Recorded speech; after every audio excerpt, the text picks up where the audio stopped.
Let's talk to David Spencer, though. He's head of crime and justice at the Policy Exchange.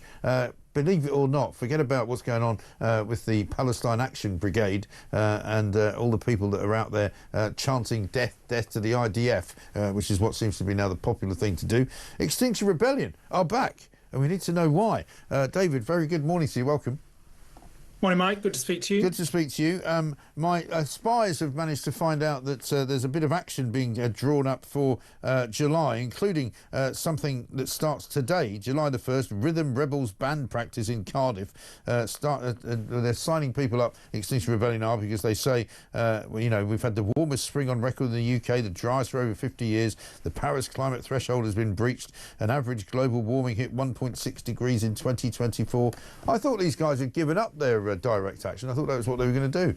Well, that's the thing, Mike. These groups have certainly never gone away, and they are well financed and they're highly well organised campaign groups, and we have seen these groups repeatedly prosecuted because of their actions, and they've gone nowhere, I'm afraid. Yeah. And what we know is that their intention, as it has always been, is to be as disruptive as they can be through their sort of summer campaign.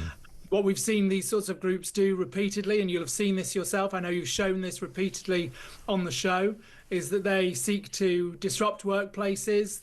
These are groups which are willing to block roads and generally be a nuisance to disrupt members of the public going about their daily lives. So I think we can expect to see that again this summer. Yeah, and we've seen a bit of a crossover, haven't we, in recent times, where there hasn't been too much activity on the climate front, and instead they've all gone for the pro-Palestine business. We've seen Greta Thunberg, go from the doom goblin of climate change to kind of, freeing the people of Gaza on a ship of shame that she took over to that part of the world. So I mean, they're all kind of rolled into one at this point, aren't they?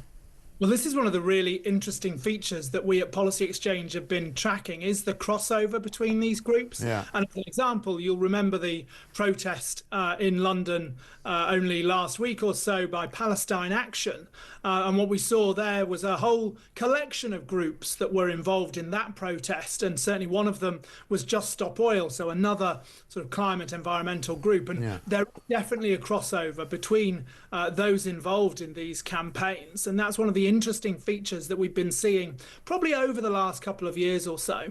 And we've also been told in recent times by people from the Home Office that certainly Palestine Action, who get quite a lot of their money from a rather eccentric billionaire over in America, who I think is attached to the Cox family in some way, shape or form. I think his name's Chambers.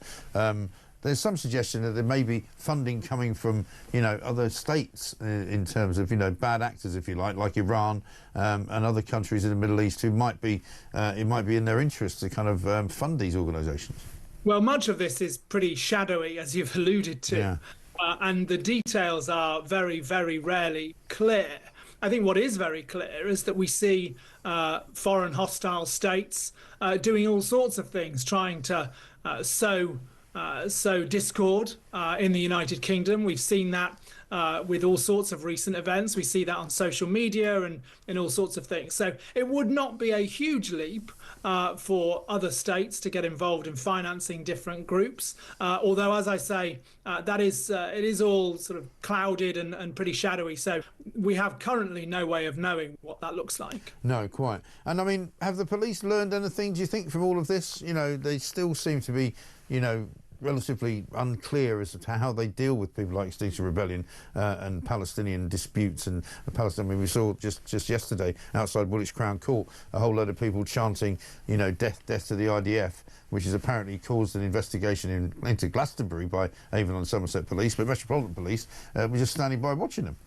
Well, what we've seen is that when the police want to, they really can be highly effective. Yeah. So as I say, this protest that was in Westminster, that was intended to be outside the Houses of Parliament just a week or so ago, the police put pretty extensive conditions, which they're able to do